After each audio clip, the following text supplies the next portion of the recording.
All right, guys, welcome back. Today we are talking about NARC After Dark. That's the NARC sprint cars out there on the West Coast, and their race this weekend at the Stockton dirt track, the Asparagus Cup down there in Stockton, California.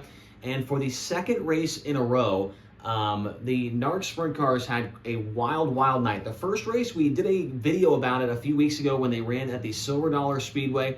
And there was a 40-lap main event there. They had 14 stoppages in the race, 10 cautions and 4 reds. There were 19 drivers involved in incidents in that race.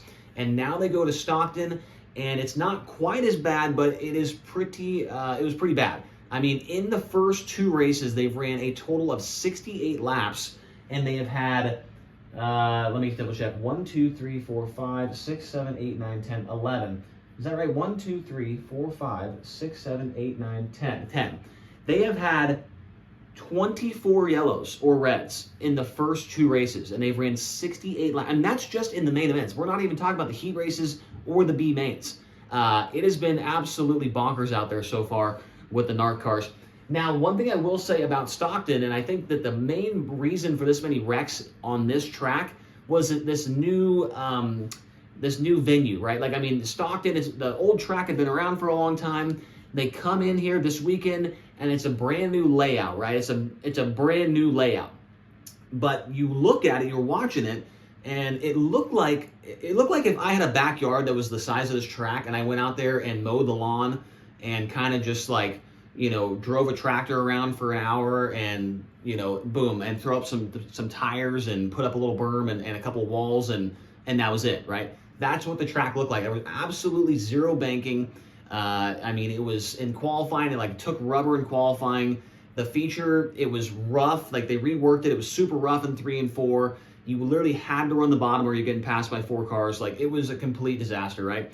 And I hope they can get it fixed, because the World of Outlaws are supposed to go to Stockton later this year. If they don't have it fixed by then, that might be the most entertaining race of all time at Stockton. I mean, it could be like Nashville 2.0 a couple of years ago. So let's get into it here at Stockton. So lap 1 is where we find our first incident, and it is for Willie Croft.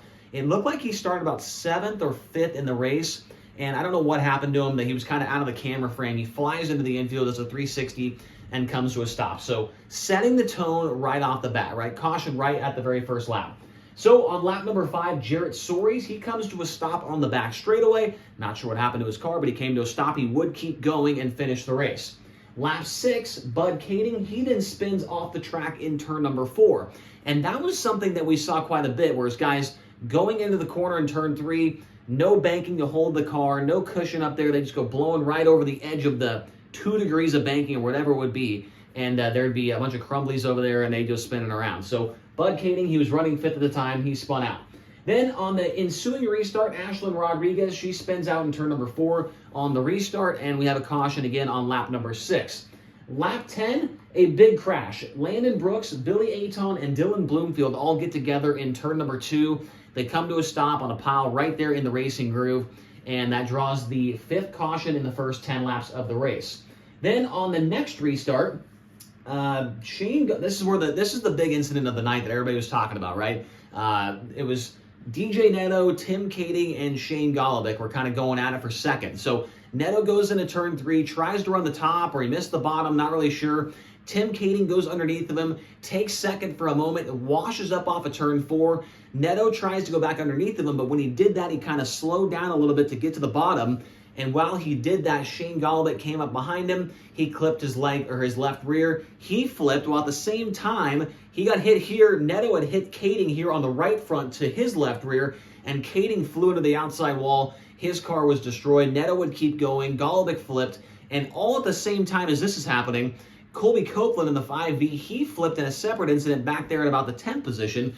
So it was a big fiasco there on the 10th lap. And then after the incident, Neto had stopped in turn 1. Tim Kading ran down there and was not happy with him. Was leaning into the car. It was hard to see. There was like a push vehicle in the way. Kading gets pulled away by an official. He's fighting with the official. All kinds of crazy stuff. And then we get back racing, right? So that was kind of the main incident of the night. Lap number 13, Joey Ancona was having a good run at the time. Spins out in turn number 2. He was running in the 4th position at the time to draw a caution on lap number 13.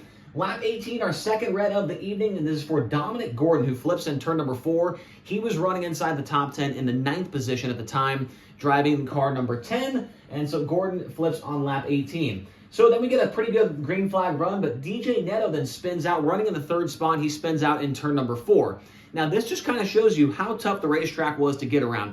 A guy like DJ Neto doesn't just spin out of nowhere, right? I mean, it was rough. And then when it wasn't rough, it was like you miss like the black groove and you get in the dust, like you're done, right? So it was tough track conditions.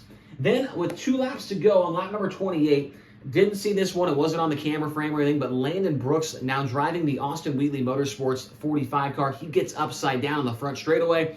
Him and Dylan Bloomfield got together. Bloomfield's looking the wrong direction. Both those guys were running 13th and 14th at the time of that incident. So then, while this is all going on, when they do have a green flag run, Justin Sanders looks to be better than your race leader, Cole Macedo, who has led the entire way, by the way. But Sanders is kind of pushing him around. They get to traffic. He tries working the outside, but to no avail. Obviously, the top of the racetrack was just super dusty. It was not worked in at all. I mean, no banking to hold your car up there, so it was almost impossible to make a pass around the outside. But anyway, on that lap 28 red, they ended up calling it a night, right? And at this point in time, I'm out here on the East Coast. It's 3 o'clock in the morning, so it is midnight back there in California. And so I'm not sure if they called it due to the curfew, or they called it because of the track conditions, or they called it because there was too many crashes. They never really told us why they called the race early, but they did. So they roll the cars around the front straightaway to Victory Lane. They get an interview with Cole Macedo, who might be the only happy guy in the entire area, including the fans and everybody else, right? He won the race. He's probably the only person that's happy.